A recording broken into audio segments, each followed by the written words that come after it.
Given what is going on in the world, we'd like to start the evening this year with a blessing for world peace by Adas Israel's co-senior rabbi, Aaron Alexander. At the risk of abusing this microphone that I have been given in order to pray, I can't let an award being given to Rabbi Holtzblatt go by without at least one small word of appreciation.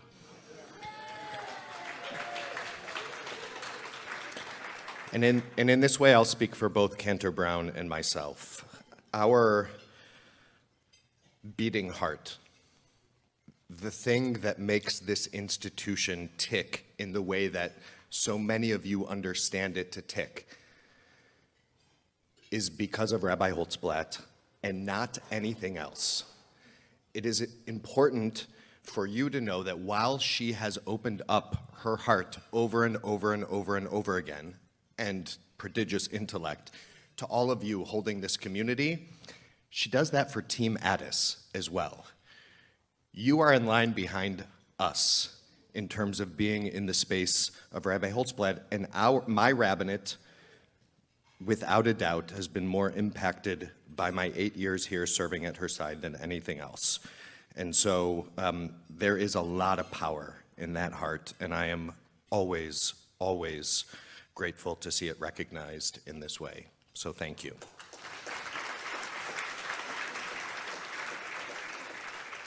In the spirit of the awards that are being given tonight, I'd like to read a prayer for peace written by two mothers, Shika Ibtisam Mahmid and Rabbi Tamar Elad Applebaum, a Palestinian and a Jew, both living in the land of Israel, in the state of Israel, praying for one another. God of life, who heals brokenhearted and binds up their wounds, may it be your will to hear the prayers of mothers. For you did not create us to kill each other, nor to live in fear, anger, or hatred in your world, but rather you have created us so we can grant permission to one another to sanctify your name in life, your name of peace in this world. For these things I weep, my eye runs down with water, for our children crying at nights, for parents holding their children with despair and darkness in their hearts, for a gate that is closing, and who will open it before the day has ended? And with my tears and prayers which I pray, and with the tears of all women who deeply feel the pain of these difficult days, I raise my hands to you. Please, God, have mercy on us. Hear our voice, that we shall not despair, that we shall see life in each other, that we shall have mercy for each other, that we shall have pity on one another, that we shall hope for each other. And we shall write our lives in the book of life. For your sake, God of life, let us choose life. For you are peace, your world is peace, and all that is yours is peace. And so shall be your will. And let us say, Amen. Everyone knows that women are needed more than ever in the top echelons of decision-making in journalism, in politics, in diplomacy, and every other field.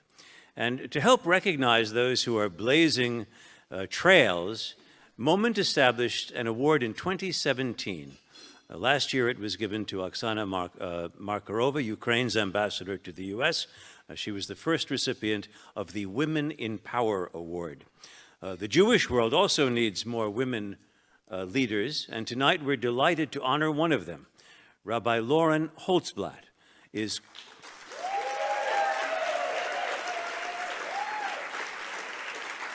Rabbi Holtzblatt is co-senior rabbi here at the largest conservative synagogue in the D.C. area, and she is the co-creator of two nationally recognized community engagement projects, Makom D.C.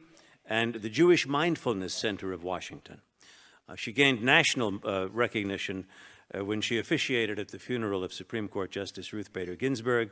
She has been called one of the most inspiring rabbis in the nation, and also named one of Jewish Women International's Women to Watch. Before I invite Rabbi Holtzblatt to the podium, there is someone else who has a very special message for her.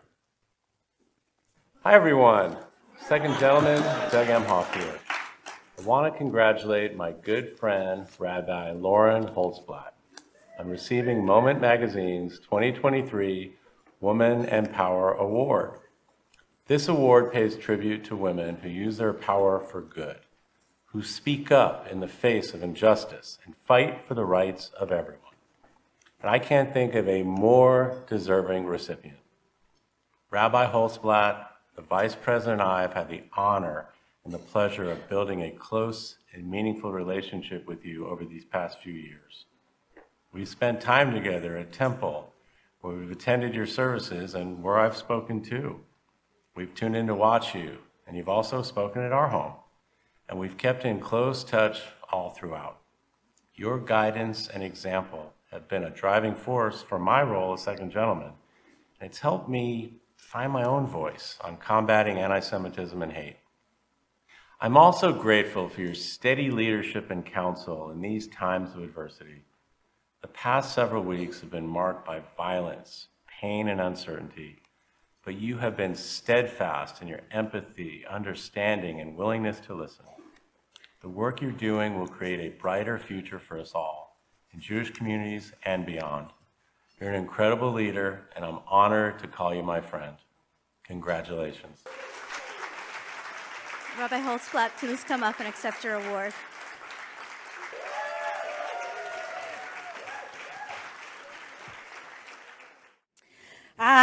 Thank you so much. Thank you to Moment. Thank you, Nadine. Thank you to Sarah. Thank you to Robert Siegel. I also love your voice. Gives me such comfort.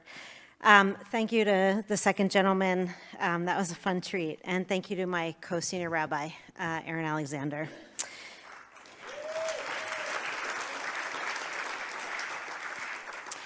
As we celebrate, and we should, I want to make mention of the ongoing humanitarian crisis in Israel and Gaza. There are 240, maybe 60 souls from 33 countries buried somewhere beneath Gaza right now. We need to keep the pressure on to bring these souls home. Call the White House, call every day. We have friends there, and they are listening, but they need to hear us every single day. I want to beg you to come back here tomorrow night. Rachel and John Goldberg-Polin are going to be speaking about their beloved son, Hirsch, 23 years old, a lover of peace, a lover of music, a lover of travel, a lover of relationship. He has been gone for over 30 days, and they're going to be telling their story here tomorrow night. Please, please, please come back. Tonight, I'm honored to stand among such an incredible group of human beings, of honorees. I want to share a few lessons from my own journey. Number one, surround yourself with people who believe in you and push you. As I grew up, I watched my own mother build a business, raise 3 girls as a single mother, fall and rise again and again. She set this notion in my head that anything was possible and that the world would tell me no, but I should never take that for an answer. I was blessed to find a life partner who saw my gifts as something that needed to be unleashed in the world. I remember the first time I was quoted in a newspaper in rabbinical school. You remember this? I had been organizing with the Hotel and Restaurant Employees Union in the West Village. We were fighting for higher wages, and the Wall Street Journal wrote a derogatory article about the work and me. I was so upset because I like to be liked. And my now husband, Ari, said to me at the time, "This is a success. You are making noise and moving something important in the world, and not everyone is going to like it." And he was right. Number 2, don't take no for an answer. Once in the rabbinate, I heard from those who had come before me again and again, you can't have it all. Desperate to create a family, but also find a way to be of service to the Jewish community, there were a lot of no's. A present mom and a professional? Nah. 2 serious career professionals in one house? Someone has to focus on the kids. A pulpit rabbi where you give your life to a place that you still want to be there for your kids? Wait till they're older. But like my mentor, Justice Ginsburg, I had to learn not to listen to those outside voices and to muffle through the noise to find myself. I can do this. I found a work partner from across the country, and not knowing what our future would hold, I believed I had to get him to DC. It wasn't easy. When the time came for a new senior rabbi at Addis, we took a big risk and applied together as partners and believed this model could help reshape the rabbinate to be a more inclusive paradigm where more people can envision themselves being able to step into this role by sharing the burden and the joy. And now we need to create that pipeline. Number 3, lovingly correct their inability to see you. I've had to have a lot of grace for the world that many times has not been ready for a more inclusive leadership. Right before I conducted the ceremony for Justice Ginsburg at the Supreme Court, I was sent to the C-SPAN crew to get a lapel mic for the ceremony, knowing that I was about to go live for the world. The sound tech looked at me, and he had 2 mics in his hand. And he said, "Hi, one of these mics is for the Chief Justice, and one of these mics is for the rabbi."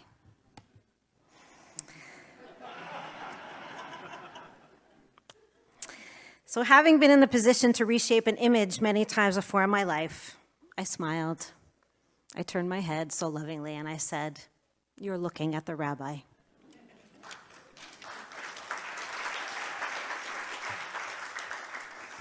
And number 4, help the next generation. One of the things that has been harder for me in this role has been to find mentors who have stood on pulpits while pregnant or miscarrying, mentors who have had a particular pull to be home with their kids, but also knowing they needed to take risks, showing up at rallies, using their voices and platforms when it was not easy and maybe sometimes even dangerous.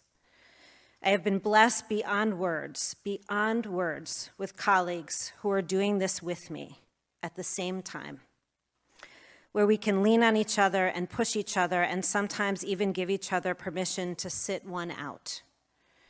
And I am undyingly committed to being a mentor for the next generation of leaders, to help clear a path to make room for a more inclusive leadership, women, men, non-binary, trans, the disability community, our brothers and sisters who are of color in this community, because the more pluralistic we are, the more space we make for different kinds of leadership, the more we will fix this very broken world.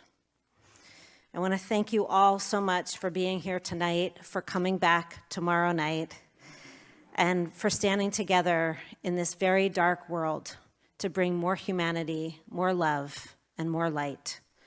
Nadine asked me if I would close the night. Should I do that? Yes. Yeah? Yes. Do you want to come back? Well, no.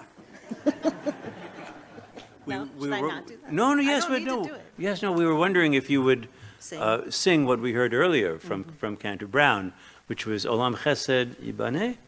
And it was beautiful, and we think as we're heading to our conclusion, we'd love for you to lead us in song. And the words are at everyone's table, so follow along. So let's build this world with love. Olam chesed yibaneh, Ananai, Ananai. Olam chesed yibaneh, Ananai, Ananai. Olam chesed yibaneh, Yananai, Yananai. Olam chesed yibaneh, Yananai, Yananai. Let's go say Shabbat Shalom.